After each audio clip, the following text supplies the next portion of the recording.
नमस्कार, मैं हूं जोगिंदर पटियाल। आप देख रहे हैं छोटी आवाज के बड़े मंच पर बड़ा स्वागत। एबीपी न्यूज में अब वक्त हो गया है पब्लिक इंटरेस्ट का। आज का पहला परीक्षण दिल्ली के मुख्यमंत्री अरविंद केजरीवाल की सेहत से जुड़ा है। आम आदमी पार्टी ने आरोप लगाया है कि दिल्ली के मुख्यमंत्री की सेहत यह इशारा कर रही है कि उन्हें कोई गंभीर बीमारी हो सकती है। केजरीवाल की पार्टी इस दावे की वजह अपने नेता के गिरते वजन को बता रही है, लेकिन तिहाड़ जेल प्रशासन ने मेडिकल रिपोर्ट जारी कर आम आदमी पार्टी के आरोपों पर कहा है कि जेल अफसरों पर दबाव बनाने की कोशिश कर रहे हैं आम आदमी पार्टी के नेता। केजरीवाल के वजन पर कौन सच बोल रहा है और किसका दावा झूठा है? पटियाल का दूसरा परीक्षण 50 लाख कैंडिडेट्स के भविष्य से जुड़ा है। पिछले 33 दिनों से मैं आपको नीट के 24 लाख कैंडिडेट्स का दर्द दिखा रहा हूं, लेकिन यह दर्द बढ़कर अब करीब 50 लाख छात्रों का हो गया है, क्योंकि सीयूईटी के 13,48,000, नेट यूजीसी के 11 लाख कैंडिडेट्स के भविष्य पर भी एनटीए ने एक तरह से तलवार लटका दी है, अंधेरे में डाल दिया है। अब सवाल यह उठने लगा है कि क्या एनटीए नो ट्रस्ट एजेंसी बन गई है? तीसरा परीक्षण मोदी के ड्रीम प्रोजेक्ट में हुए बड़े स्कैम का होगा। पीएम मोदी कई योजनाएं शुरू करते हैं, जिसमें एक केंद्र सरकार गरीबों को पक्का घर देने की योजना भी काफी सालों से शुरू कर चुकी है, जिसे हम पीएम आवास योजना कहते हैं। लेकिन राजस्थान के जोधपुर में भेड़ बकरियां इसकी लाभार्थी बन गई। जिन रसूखदारों ने 3-3 आलीशान घर बना रखे हैं, उन्हें इस आवास योजना का लाभार्थी बना दिया गया। कुछ लोगों ने तो हद ही कर दी, आवास योजना के पैसे से दुकानें बना ली। गरीबों को विकास की गारंटी देने वाली सरकार को कैसे करोड़ों की चपत लगी? गरीबों के हक पर पड़े डाके का परीक्षण देखने के लिए रात 9:45 तक आप पटियाल के साथ बने रहें।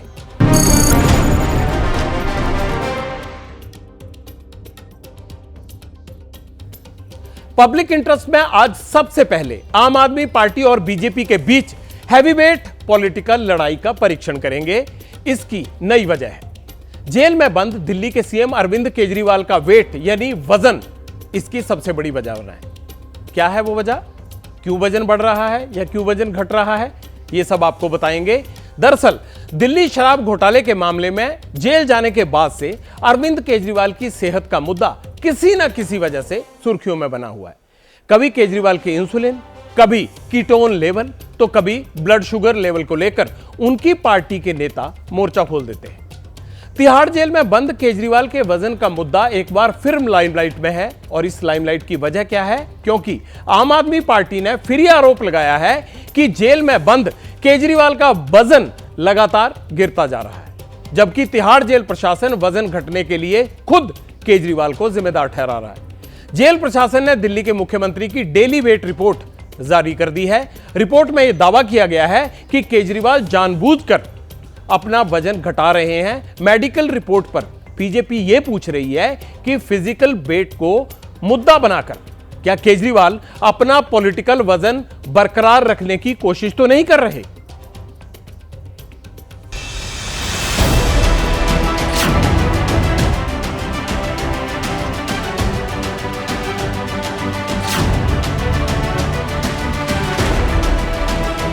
8.5 किलो उनका वजन कम हुआ है। किसी दिन रात में कोमा में जा सकते हैं, उनके साथ कोई बड़ी घटना हो सकती है। 50 से कम शुगर लेवल का मतलब है खतरनाक स्थिति। केजरीवाल जिस जेल में है, उस जेल की व्यवस्था केजरीवाल सरकार की है। अगर इसके बाद भी जेल में उनकी व्यवस्था ठीक नहीं है, तो सवाल संजय सिंह पर उठेगा, सवाल आतिशी पे उठेगा, सवाल सौरभ भारद्वाज पे उठेगा, सवाल उनकी पत्नी सुनीता केजरीवाल पे उठेगा। बेल के चक्कर में जानबूझकर अपने स्वास्थ्य के साथ इस तरह खिलवाड़ ना करें। अगर शुगर लेवल 70-60 से नीचे आ जाता है तो कुछ भी उस व्यक्ति को हो सकता है। सोते हुए व्यक्ति लो शुगर लेवल की वजह से कोमा में जा सकता है। ये तो जेल के लोगों को तय करना है और जेल के लोगों की जिम्मेदारी है। मुझे लगता है सियासत ठीक नहीं, मैं तो कहूँगा गेट वेल सून।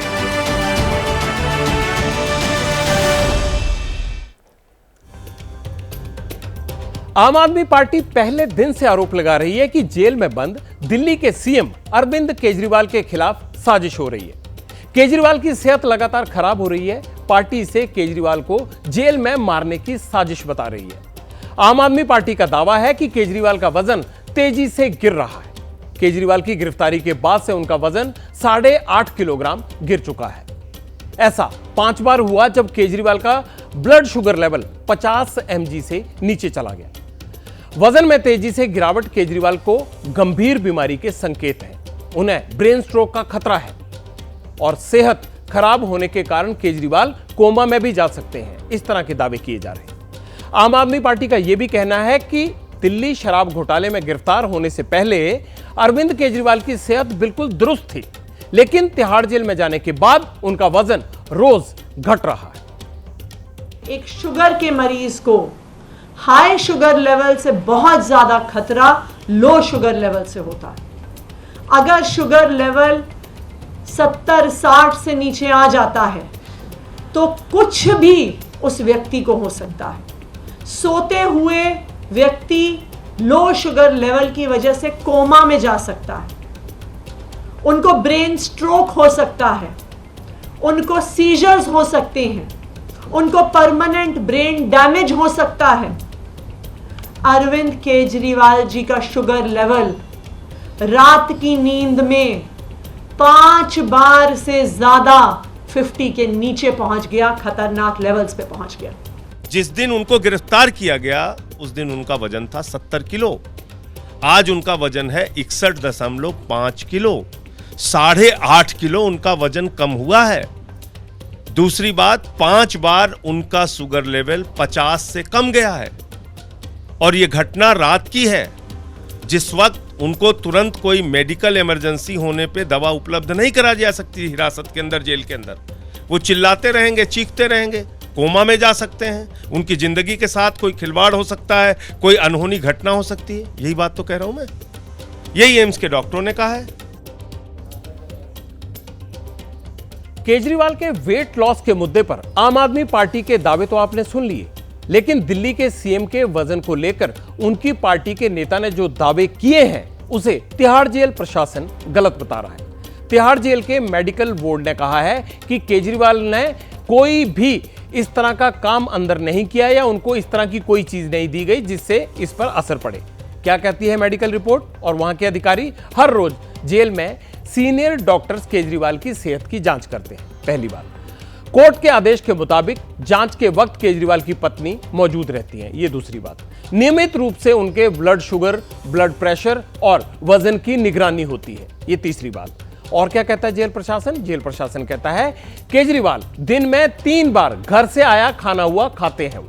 ऐसे में लो कैलोरीज वाला और कम खाना खाने की वजह से उनके वजन में गिरावट आ रही है।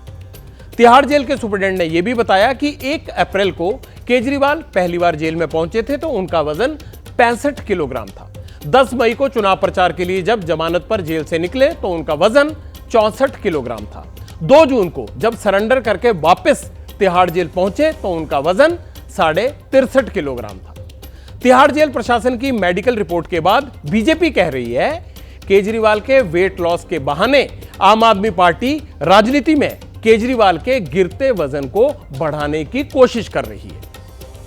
जेल में जेल मैनुअल होता है, जेल की अपनी व्यवस्था होती है, उनके अपने मेडिकल टीम होती है, ज़रूरत होती है तो बाहर से भी बुलाते हैं। अब उस पर जो है वो कोई प्रेस करके ये कहे कि साहब वज़न कितना घट रहा है, इतना नहीं घट रहा है, ये तो जेल के लोगों को तय करना है। और जेल के लोगों की जिम्मेदारी है कि जो भी विचाराधीन लोग हैं उनकी जो है वो सेहत और सलामती दोनों सुरक्षित रहे। मुझे लगता है सियासत ठीक नहीं, मैं तो कहूँगा गेट वेल सून। इतना जरूर कहूंगी, ईश्वर केजरीवाल जी को दीर्घायु करे और बहुत अच्छा स्वास्थ्य दे। पर आपके माध्यम से केजरीवाल जी को एक विनम्र निवेदन करूंगी, बेल के चक्कर में जानबूझकर अपने स्वास्थ्य के साथ इस तरह खिलवाड़ ना करे। और हाँ, आम आदमी पार्टी के लोगों से मैं निवेदन करूंगी कि जनता को और मीडिया को भ्रमित करना बंद करे। ये जो दिल्ली की जनता त्रस्त है, इनके लिए आकर ग्राउंड पर काम करे। सेहत को लेकर फिक्रमंद होना अच्छी बात है। केजरीवाल डायबिटीज के मरीज हैं, इसलिए उनकी सेहत की खास तौर पर निगरानी होनी चाहिए।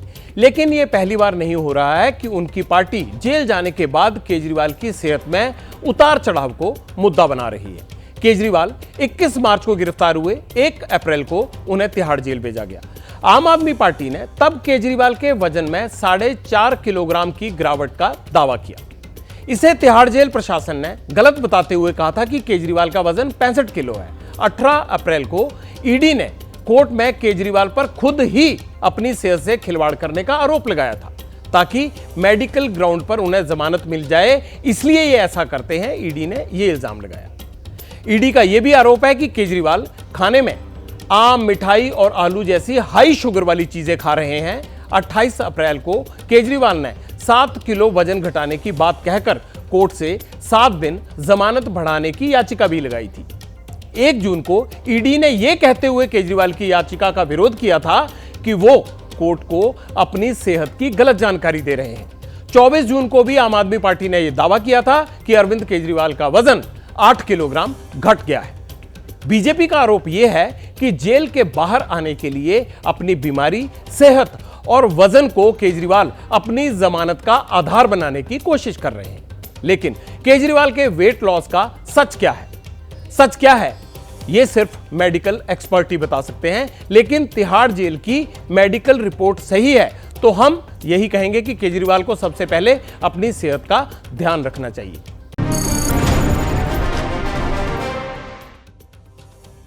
अब पटियाल एनटीए यानी नेशनल टेस्टिंग एजेंसी के एक और अखिल भारतीय फेल्योर का परीक्षण करेगा। मामला 1-2 नहीं बल्कि नीट, नेट, यूजीसी और सीयूईटी अंडर ग्रेजुएट के करीब 50 लाख कैंडिडेट्स के भविष्य से जुड़ा हुआ है।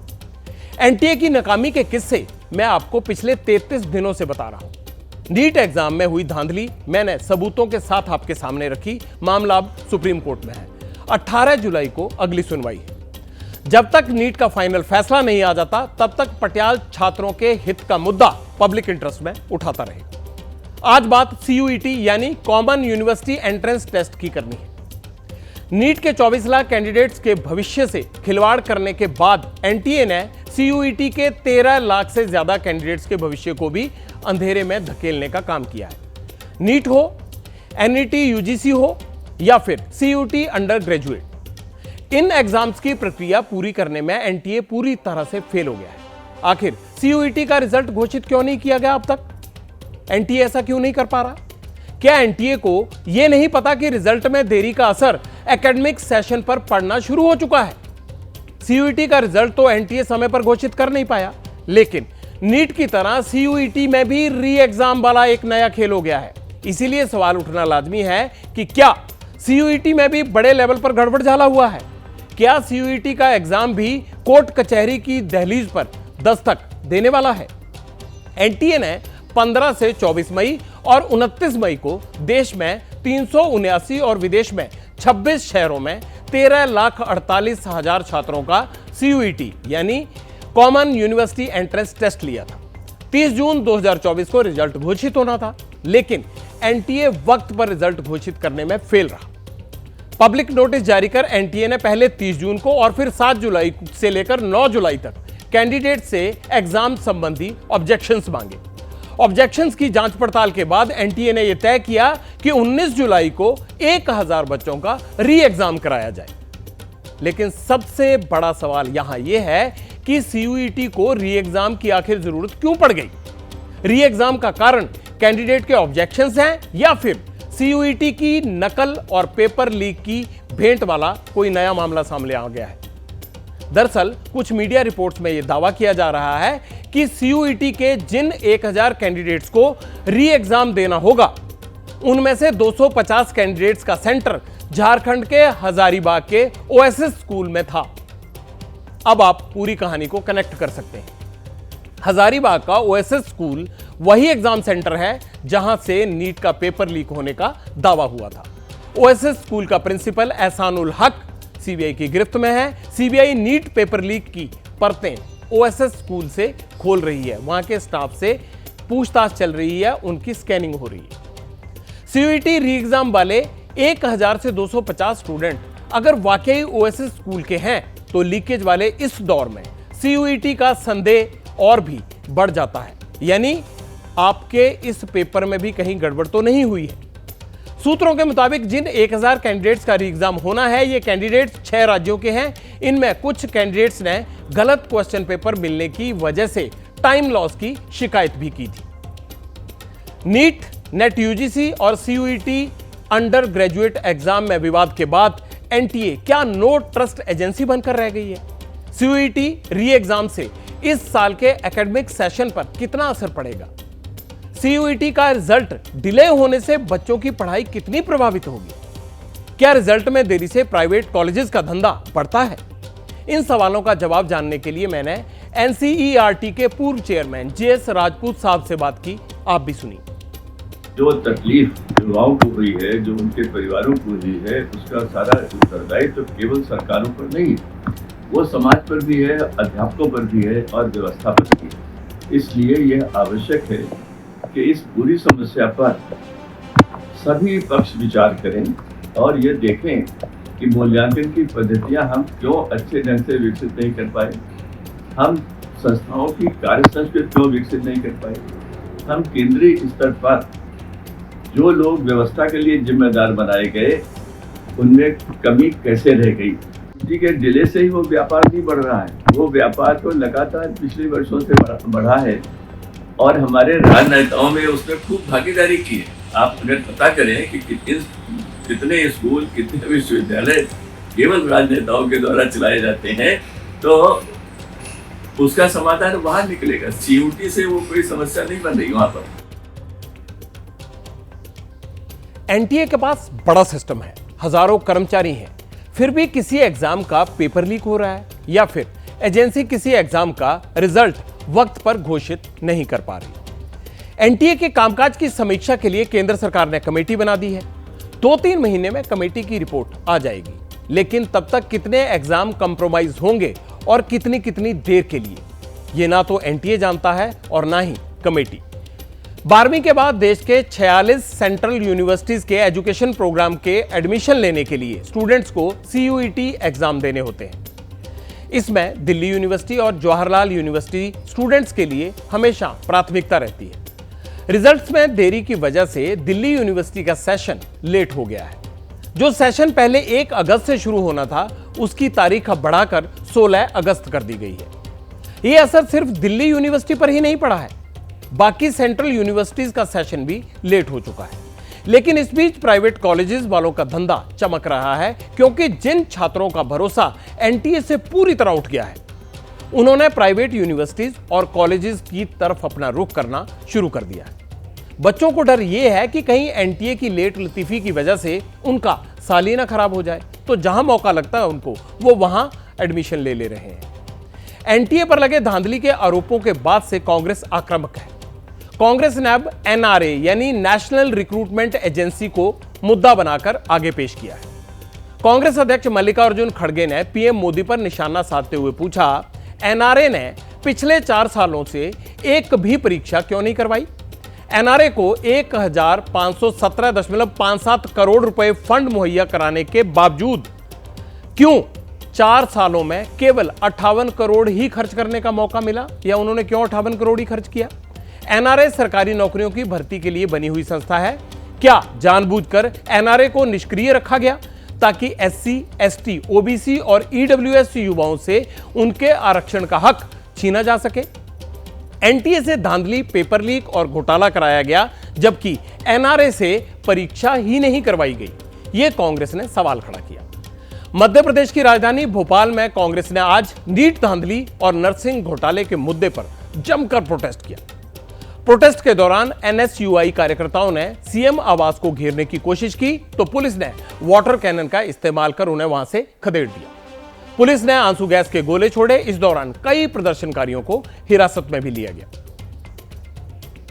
मैंने कहा कि प्रदेश का ये मैसेज है आज के बल प्रयोग का, लाठीचार्ज का, आंसू गैस का, ये प्रदेशवासियों आप इनको वोट दो, बीजेपी को वोट दिया, ये आपके बच्चों के गले को घोंट देंगे, भविष्य के गले को घोंट देंगे। नीट की एग्जाम हुई, नर्सिंग की एग्जाम हुई, पुलिस भर्ती की, व्यापम की हुई, कोई ऐसी एग्जाम जिसमें पेपर लीक नहीं होता हो, कोई ऐसा भर्ती जिसमें बीजेपी आरएसएस के लोगों को घुसेड़ने की तरकीब न सोची जाती हो। ये चोट अपनी जगह हो सकती है, ये वाटर कैनन जेल अपनी जगह हो सकती है, पर प्रदेश के लोगों को सड़क पे आना पड़ेगा। 3C की सरकार है, कर्ज, क्राइम और करप्शन। हम FIR लिखाने कांग्रेस पार्टी जाएगी मुख्य अभियुक्त के खिलाफ और परसों नरेला में 18 तारीख को पद यात्रा करेगी।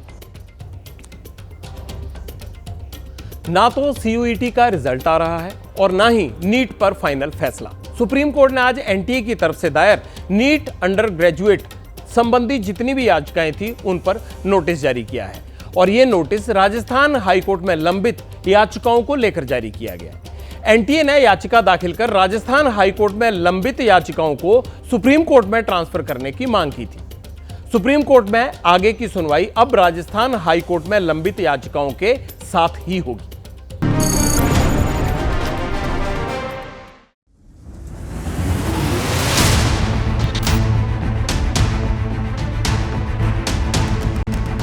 प्रधानमंत्री आवास योजना को भ्रष्टाचार की दीमक कैसे लगी? सीएम और पीएम के नाम पर गरीबों का हक करप्ट सिस्टम कैसे ढकार गया?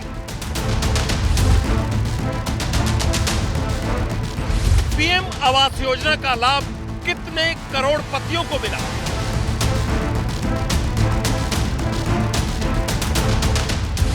आवास योजना के फंड से मकान की जगह कितनी दुकानें बन गई?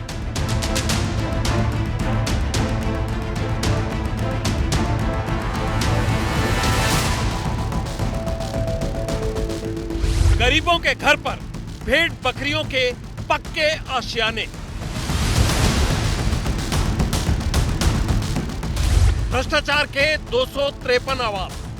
मोदी की योजना को चूना किसने लगाया? भजनलाल सरकार की आंखें खोलने वाला खुलासा। गरीबों के हक पर डाका क्यों? पब्लिक इंटरेस्ट में सबसे सॉलिड इन्वेस्टिगेशन। पब्लिक इंटरेस्ट में आप पटियाल गरीबों के हक पर पड़े डाके का परीक्षण करेगा। इस परीक्षण के लिए मैं आपको दिल्ली से 600 किलोमीटर दूर राजस्थान के जोधपुर लेकर चलूंगा। प्रधानमंत्री नरेंद्र मोदी का ड्रीम प्रोजेक्ट है पीएम आवास योजना। इसके तहत गरीबों को घर दिए जाते हैं, लेकिन जोधपुर में मोदी के ड्रीम प्रोजेक्ट को करप्ट सिस्टम ने कैसे पलीता लगा दिया। सच की तह तक जाने के लिए मैं आपको ग्राउंड जीरो पर लेकर चलूंगा। यह साबित करूंगा कि जब सिस्टम को करप्शन की दीमक लगती है तो गरीबों के नाम पर सरकारी पैसा भी उनके खाते में चला जाता है जो इसके हकदार ही नहीं होते। पहले कुछ तस्वीरें देखिए। घर इंसानों के लिए होता है, भेड़ बकरियों के लिए नहीं। लेकिन जोधपुर में गरीबों के नाम पर भेड़ बकरियों को आवास योजना का लाभ मिला।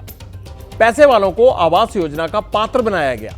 आवास योजना में अमीर लोगों की दुकानें बनवाई गई और तो और जिनके 3-3 पक्के घर हैं उन्हें अति गरीब श्रेणी में डालकर पीएम आवास योजना का लाभ पहुंचाया गया। 2 साल में जोधपुर के एक गांव में 253 से ज्यादा घर बने, लेकिन गरीबों के नहीं, रसूखदारों के और पैसे वालों के। कैसे पीएम आवास योजना में सेंधमारी हुई? उस गांव के करप्शन का किला कितना बड़ा है? आज राजस्थान के सीएम भजनलाल को पटियाल की पब्लिक इंटरेस्ट में यह पड़ताल जरूर देखनी चाहिए, क्योंकि सवाल गरीबों के हक का है।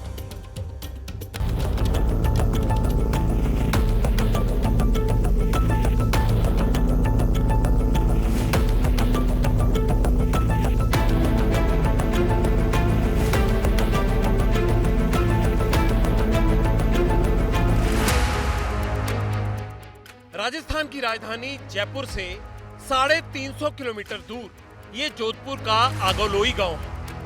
हर गली, हर नुक्कड़ पर आलीशान और चमचमाते पक्के घर दिखते हैं। पीएम आवास योजना के नाम पर गरीबों के हक पर कैसे डाका डाला जा रहा है, आप इसका पहला सबूत देखिए। ये 65 साल के जगदीश प्रसाद हैं। गांव में इनका पुश्तैनी घर है और वो भी पक्का। लेकिन सिस्टम की मेहरबानी से इनका एक और घर बन रहा है। मकान की सरकारी किस्त भी आ चुकी है, लेकिन किसकी मिलीभगत से? आपको पता है प्रधानमंत्री आवास योजना में किसको मकान मिलता है? हाँ मतलब जिसके नहीं है उसको ही मिल। आपके पास तो है, अच्छा तो फिर कहाँ से मिल गया आपको? भाई मैंने तो फार्म भरा और आ गया मैं। कितनी किस्तें मिल गई? एक किस्त आई हुई 2 है। किस्त मिल चुकी जगदीश जी आपको। बैंक खाता आप चेक कर सकते हो, 2 का एक ही आई, जून में ही आई हुई है। तो गई आपका वो रहा, जमीन आपकी ये रही, किस्त आपको 2 मिल गई, एक आई सर। अभी आ गई होगी बैंक में, चेक करो। मैं चेक किया तो कर लूँगा, मतलब एक किस्त 30,000 आए हुए हैं, वो जून में आए थे।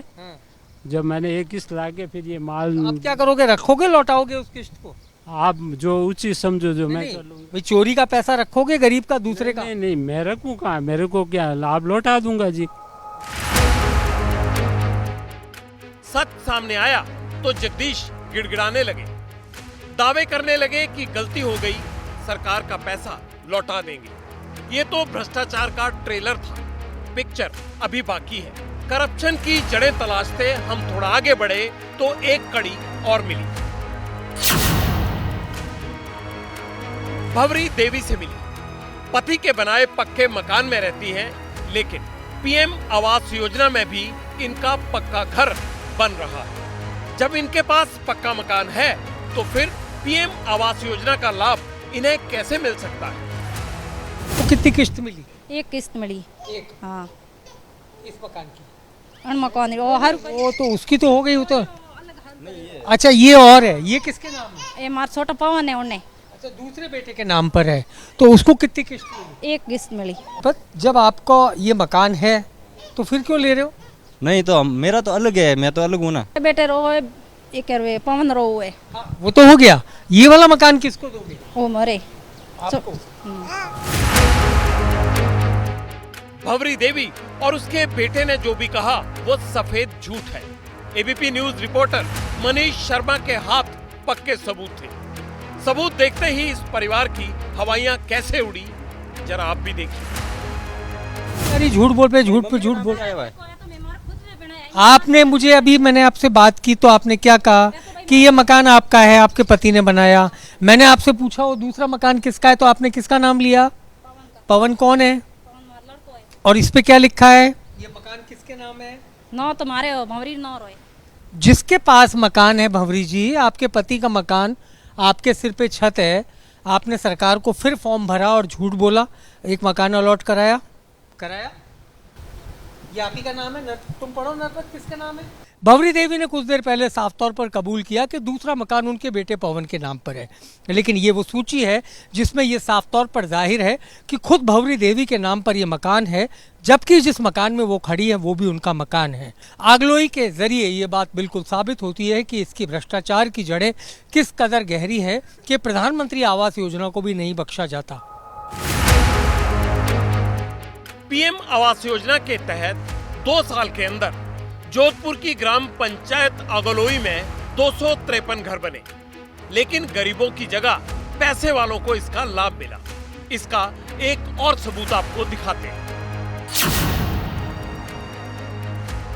एक नहीं, 2 नहीं, बल्कि 3 मकान। ये सभी घर गांव के वार्ड मेंबर भोमाराम के। भोमाराम और उसका भाई बड़े सुनार हैं, दोनों का अच्छा खासा कारोबार है। हैरत ये है कि खुद को गरीब बताकर ये परिवार पीएम आवास योजना के लाभार्थी बन गए, 2 मंजिला मकान बना लिए। मकान है परिवार के पास आप लोगों के, फिर भी आप प्रधानमंत्री आवास योजना में ले रहे हैं। जैसे कि अभी हम लोग तो चल अभी साथ में रह रहे, कभी सास हमको निकाल देगी तो हम कहाँ जाएंगे? हमको तो मकान चाहिए ना। तो फिर ये मकान है ना आपका सामने। हमारी सास बोल रही है मेरे थे वो तुम बना लो, मैं तुम जीते जीते बना लो, आगे क्या हम तुम कर रहे पाओगे क्या नहीं साथ में, इसके लिए हम बना रहे मकान। नरपत जी क्या काम करते हैं? यही सोनी का ही काम करते हैं। काम तो बढ़िया है उनका, चलता है, ठीक है, रोज का चल दाल रोटी जैसा खर्चा निकलता है अपना। पुराना है, हम तो शादी करके अभी आए, 17 साल हुआ है हमको, तो बहुत पुराना मकान है। नहीं है तो सही है पर यूं नहीं, मना नहीं का तो है, कल उठ के निकाल देंगे तो कहाँ जाएंगे, वो तो आप भी तो सोचो। भोमाराम का परिवार कितना रसूखदार है, इसका एक और सबूत हमने खोज निकाला। ये 2 मंजिला मकान भोमाराम के छोटे भाई नरपत का है। चंद महीने पहले 11 लाख में बेचा है। 6 महीने हो गया। कितने में? 11 में। 11 लाख में। संगीता बता रही हैं कि सोनी परिवार से ये मकान उन्होंने खरीदा है 11 लाख रुपए में। तो बड़ा सवाल ये है कि प्रॉपर्टी डीलिंग का काम करने वाला सोनी परिवार आखिर किस तरीके से बीपीएल के हक का पैसा डकार रहा है। चौंक गए ना? है ना वाकई हैरानी की बात।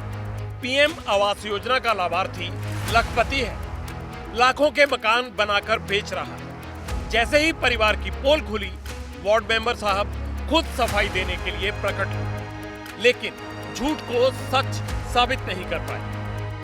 मकान सामने किसका है जो प्रधानमंत्री में नहीं है? वो मेरा है जी। ये किसका है? ये भी मेरा है। जो बेचा वो किसका है? मेरे माता जी के नाम था वो। आप बताइए, इतनी संपत्ति है पूरे परिवार के बाद, फिर भी आप 1.5 लाख रुपए लेना चाह रहे हैं?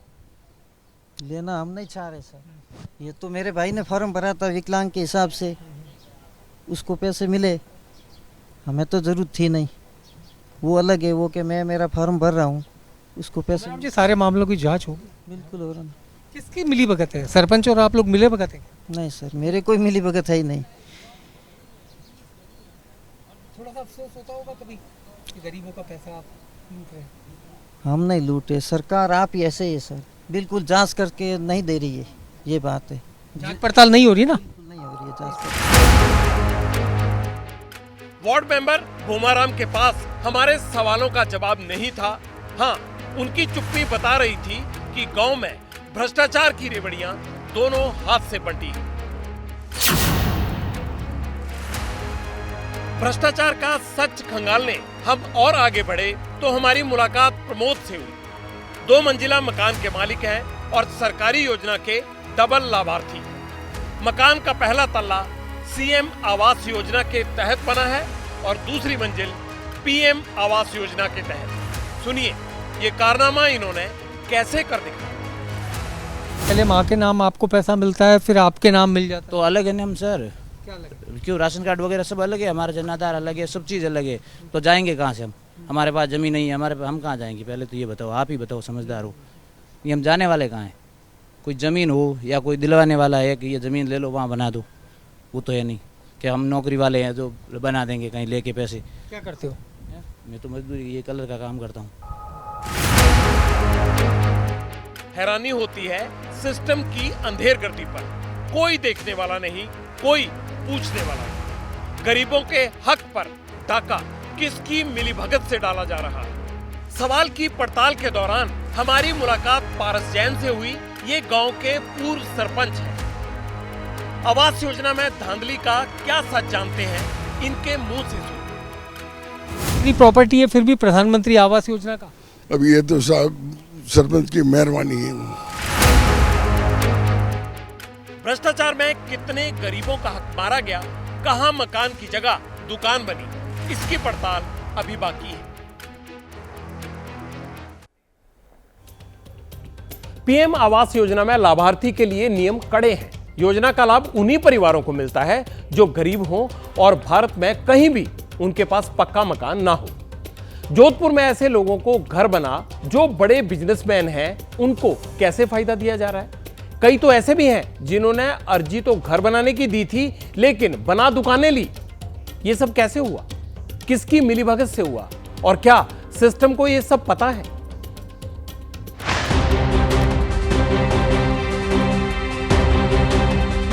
जोधपुर का आगोलाई गांव फर्जीवाड़े का गढ़ है। अब तक की पड़ताल में ये साफ होने लगा था, क्योंकि गांव में कदम कदम पर भ्रष्टाचार के चौंकाने वाले सबूत मिल रहे थे। एक और प्रमाण देखिए,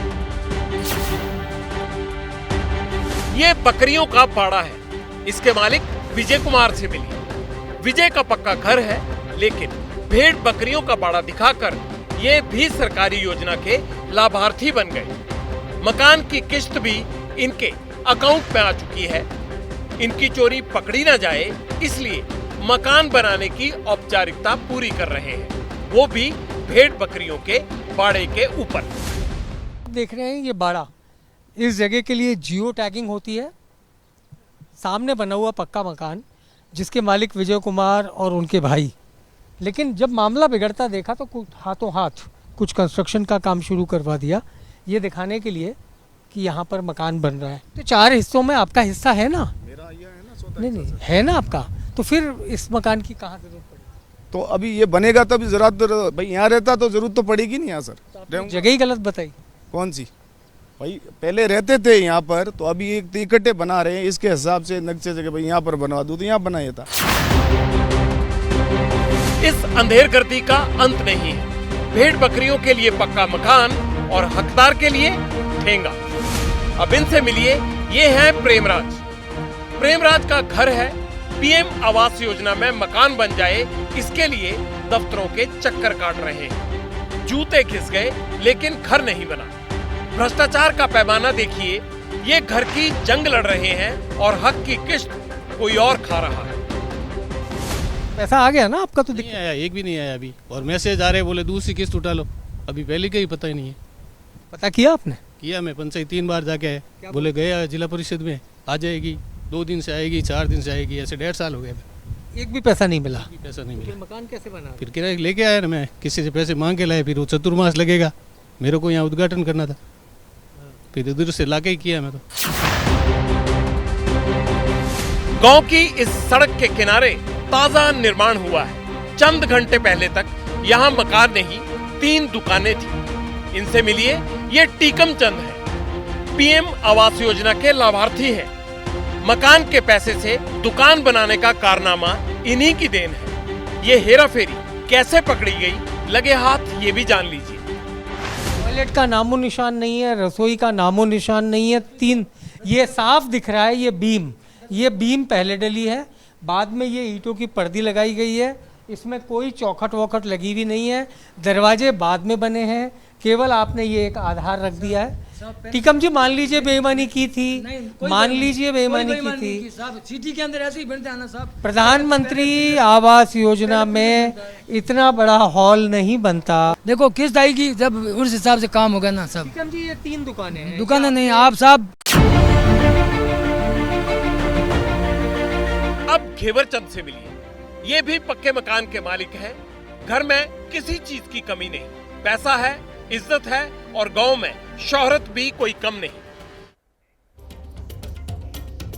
केंद्र सरकार कहती है कि करप्शन पर उसकी 0 टॉलरेंस पॉलिसी है, लेकिन गरीबों को भ्रष्टाचार मुक्त योजनाओं की गारंटी कौन देगा? पीएम आवास योजना गरीबों के उत्थान के लिए बनाई गई थी, लेकिन अब इसी पॉलिसी को पलीता लगाया जा रहा है। जाहिर है सिस्टम की मिलीभगत के बिना इतना बड़ा स्कैम हो नहीं सकता।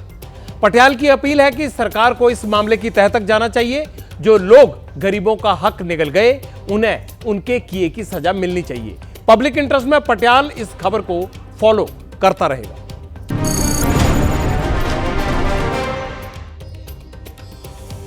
अब पटियाल देश की सबसे महंगी शादी का परीक्षण करेगा। मुकेश अंबानी के बेटे अनंत की शादी राधिका मर्चेंट से हो गई।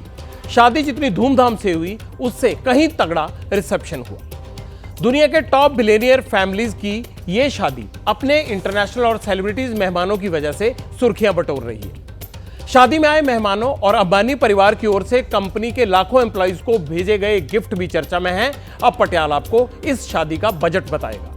दावा किया जा रहा है कि अनंत अंबानी की शादी में कुल 5000 करोड़ रुपए खर्च हुए हैं, जो मुकेश अंबानी की कुल संपत्ति का सिर्फ 0.5% है। शादी पर खर्च हुए इस रकम से 10 ऑस्कर अवार्ड सेरेमनी आयोजित की जा सकती थी। अनंत और राधिका के प्री वेडिंग फंक्शन के लिए शादी में आए मेहमानों पर सबकी नजर रही। अब मैं आपको यह बताता हूं कि अनंत की शादी में कौन कौन विदेशी मेहमान आए। मेगा मैरिज सेरेमनी में फेसबुक के फाउंडर मार्क जकरबर्ग, माइक्रोसॉफ्ट के फाउंडर बिल गेट्स और उनके अलावा international star Kim Kardashian, WWE star John Cena, इन जैसे कई मेहमान इसमें शामिल हुए। और इतनी लंबी लिस्ट थी कि अगर मैं पढ़ने लगूंगा तो शायद एक पूरा बुलेटिन निकल जाए। अनंत अंबानी के प्री वेडिंग सेरेमनी पर 2500 करोड़ रुपए खर्च किए गए। बताया यह जा रहा है कि इंटरनेशनल सिंगर रिहाना को परफॉर्म करने के लिए 74 करोड़ रुपए, जस्टिन बीबर को परफॉर्म करने के लिए 83 करोड़ रुपए दिए गए। अपनी शादी में अनंत अंबानी ने जो घड़ी पहनी थी, उसके बारे में कहा जा रहा है कि उसकी कीमत 67.5 करोड़ रुपए है। अनंत अंबानी ने अपने खास दोस्तों को ब्रांडेड वॉच भी दी है। एक घड़ी की कीमत उसमें से 2-2 करोड़ रुपए बताई जा रही है। ऐसी 25 घड़ियां अनंत अंबानी ने मंगवाई थी। अनंत ने दोस्तों में कौन कौन शामिल है? शाहरुख खान, सलमान खान, रणबीर, अर्जुन कपूर, ये सब नाम उनके दोस्तों की लिस्ट में हैं जिन्हें उन्हें लग्जरी घड़ी तोहफे में दी गई। रिपोर्ट के मुताबिक 2000 प्राइवेट जेट, महंगी गाड़ियां और 100 प्लेन अंबानी परिवार के मेहमानों के लिए बुक किए गए थे। अंबानी परिवार ने रिलायंस कर्मचारियों को भी गिफ्ट भेजे हैं जो सोशल मीडिया में छाए हुए हैं। लाल रंग के डिब्बे में हल्दीराम नमकीन के 4 पैकेट, मिठाई और 1 चांदी का सिक्का दिया गया। अनंत राधिका की शादी दुनिया की 5 सबसे महंगी शादियों में शामिल हो गई है। ब्रह्माणी रेड्डी और राजीव रेड्डी की शादी 2017 में हुई थी, जिसका खर्च 619 करोड़ रुपए आया था। 2004 में वानिशा मित्तल और अमित भाटिया की शादी में 501 करोड़ रुपए खर्च हुए थे। 1981 में हुई लेडी डायना और प्रिंस चार्ल्स की शादी पर कुल 401 करोड़ रुपए खर्च हुए थे। 1979 में शेख हिंद बिंट मखतौम और मोहम्मद बिन रशीद की शादी में 376 करोड़ रुपए खर्च हुए थे। ये वो शादियां हैं जो बहुत महंगी रही हैं, लेकिन उस वक्त जो ये पैसा खर्च हुआ था आज के हिसाब से ये बहुत ज्यादा होगा, क्योंकि सालों का अंतर बहुत ज्यादा है। किसी को चिढ़ाना या खिजाना आम हो सकता है, लेकिन यह हरकत किसी को अपराधी बना सकती है। चिढ़ और जिद से कैसे एक 20 साल के लड़के को शूटर बना दिया, इस परीक्षण के लिए पटियाल आपको अमेरिका लेकर चलेगा। अमेरिका के राष्ट्रपति पद के कैंडिडेट डोनाल्ड ट्रंप पर जानलेवा हमला हुआ। शनिवार को ट्रंप अमेरिका के पेंसिल्वेनिया में एक रैली को संबोधित कर रहे थे, तभी गोलियों की आवाज से सनसनी फैल गई। गोली ट्रंप के कान के ऊपरी हिस्से को छूकर निकल गई। गनीमत रही, ट्रंप बाल बाल बच गए। लेकिन यह घटना अमेरिका के काले इतिहास में जरूर दर्ज हो गई। माना यह जा रहा है कि नवंबर में होने वाले चुनावों में यह गोलीकांड इसकी हवा बदल सकता है। खैर, इस पर कभी फिर बात करेंगे। आज आपसे इस जानलेवा हमले के दूसरे पहलू पर बात करनी है, और वो है ट्रंप पर हमला करने वाला 20 साल का थॉमस क्रुक्स। ट्रंप पर गोली चलाने वाले सुरक्षा टीम के एजेंट्स ने हमलावर को गोली मार दी, उसकी वहीं पर मौत हो गई। एक सवाल है जो आज पूरी दुनिया पूछ रही है, ट्रंप पर हमले के पीछे का मकसद क्या था? थॉमस ने आखिर यह हमला क्यों किया? क्या एक ये राजनीतिक साजिश थी, या फिर अमेरिका में बढ़ते गन कल्चर की निशानी है? ये थ्योरी बहुत सारी है। पहले ये जान लेते हैं कि आखिर थॉमस क्रुक्स था कौन। थॉमस अमेरिका के पेंसिल्वेनिया में बेथेल पार्क का रहने वाला था। थॉमस 2022 में बेथेल पार्क हाई स्कूल में पढ़ा। मीडिया रिपोर्ट्स के मुताबिक यह भी सामने आया है कि क्रुक्स को गणित और विज्ञान में अच्छे अंक लाने के लिए $500 का इनाम भी मिला था। थॉमस ने नर्सिंग होम में किचन में भी काम किया था। अमेरिकी मीडिया के मुताबिक क्रुक्स रिपब्लिकन पार्टी का रजिस्टर्ड वोटर था। क्रुक्स के पास पिछले 1 साल से बेथेल पार्क में एक शूटिंग क्लब की मेंबरशिप थी। ट्रंप पर हमले के लिए क्रुक्स ने पहले पिता की गन का इस्तेमाल किया। यह वो जानकारी है जो शुरुआती जांच में सामने आई है। अब मैं आपको थॉमस क्रुक्स की पर्सनल लाइफ के बारे में बताता हूं। थॉमस के स्कूल से कई मीडिया रिपोर्ट सामने आ रही हैं, जिनमें यह दावा किया जा रहा है कि थॉमस के क्लासमेट्स ये दावा कर रहे हैं, ये खुलासा कर रहे हैं कि स्कूल में हर दिन थॉमस को बुली किया जाता था, उसको छेड़ा जाता था, यानी उसको परेशान करते थे उसके सहपाठी। थॉमस अकेलेपन का शिकार था, बाकी स्टूडेंट से हमेशा अलग रहता था। थॉमस के पहरावे को लेकर भी स्कूल में उसका खूब मजाक उड़ाया जाता था। जांच एजेंसियां अपने लेबर पर हर एंगल से थॉमस के मकसद की तलाश कर रही हैं कि आखिरकार उसने ट्रंप पर गोली किस इरादे से चलाई। हमले के दौरान थॉमस ने क्या पहन रखा था, उससे भी कई कड़ियां जुड़ रही हैं। गोली चलाते वक्त क्रुक्स ने डिमोलिशन रेंच नाम के एक YouTube चैनल की टी-शर्ट पहन रखी थी। यह चैनल अपनी बंदूकों के वीडियो के लिए मशहूर है। इस चैनल के लाखों सब्सक्राइबर हैं। इसके वीडियो में अलग अलग तरह की बंदूकों के बारे में जानकारी दी जाती है। अब एक और अहम जानकारी इस मामले में आपको वो ये बतानी है कि अमेरिका में जिन बच्चों को स्कूल में परेशान किया जाता है या उन्हें बुली किया जाता है, तो इस बात के चांसेस बढ़ जाते हैं कि वो बड़े होकर बच्चे गन कल्चर का इस्तेमाल करें या गन कल्चर की आदत में चले जाएं। यानी स्कूल में बुली का मामला अमेरिका के गन कल्चर से जुड़ा हुआ है। यही गन कल्चर अमेरिका में सबसे बड़ी परेशानी है, क्योंकि वहां बंदूक आसानी से मिल जाती है।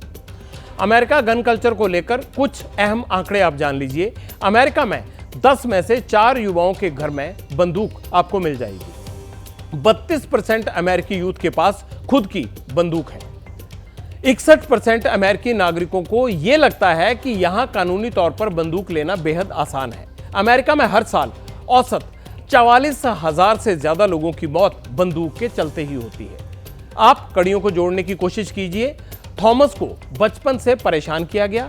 अमेरिका में यह ट्रेंड है कि जहां बच्चों को स्कूल में बुली किया जाता है, वहां गन कल्चर बढ़ता है। अमेरिका में ऐसा हमला कोई पहली बार नहीं हुआ है। 14 अप्रैल 1865 को अमेरिका के राष्ट्रपति अब्राहम लिंकन की हत्या कर दी गई थी। 19 अप्रैल 1881 को तत्कालीन अमेरिकी राष्ट्रपति जेम्स गारफील्ड की गोली मारकर हत्या कर दी गई थी। 6 सितंबर 1901 को तत्कालीन राष्ट्रपति विलियम मैकिनली की हत्या कर दी गई थी। नवंबर 1963 को जॉन कैनेडी की गोली मारकर हत्या कर दी गई थी। 1968 को राष्ट्रपति चुनाव के दौरान उम्मीदवार बॉबी कैनेडी की हत्या कर दी गई थी और अब 2024 में राष्ट्रपति उम्मीदवार पर यह हमला हुआ है। एक बात साफ है कि अमेरिका में गन कल्चर एक भयावह महामारी है। हर साल गन कल्चर के चलते हिंसा के आंकड़े अमेरिका में बढ़ रहे हैं, लेकिन ये एक सच्चाई है कि वहां की सरकारों ने इसके खिलाफ कभी कोई ठोस कदम नहीं उठाया, केवल बातें ही की हैं। पंजाब की खडूर साहिब सीट से सांसद अमृतपाल सिंह ने लोकसभा स्पीकर ओम बिरला को चिट्ठी लिखी है। सूत्रों से मिली जानकारी के मुताबिक 22 जुलाई से मानसून सत्र शुरू हो रहा है। उसमें शामिल होने के लिए अमृतपाल सिंह ने मंजूरी मांगी है। आपको बता दें कि अमृतपाल सिंह असम की डिब्रूगढ़ जेल में एनएसए के तहत बंद है। देश के प्रधानमंत्री नरेंद्र मोदी ने सोशल मीडिया एक्स पर 100 मिलियन फॉलोवर्स का आंकड़ा पार कर लिया है। पिछले 3 साल में मोदी ने फॉलोवर्स तेजी से बढ़े हैं उनके। सिर्फ 3 साल में ही 30 मिलियन फॉलोवर्स ने मोदी को फॉलो किया है।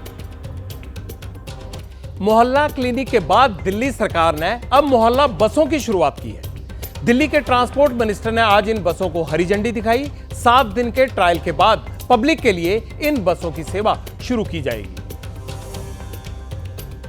पब्लिक इंटरेस्ट में आज इतना ही। कल फिर होगी आपसे मुलाकात। आप अपना ख्याल रखिए। शुभ रात्रि।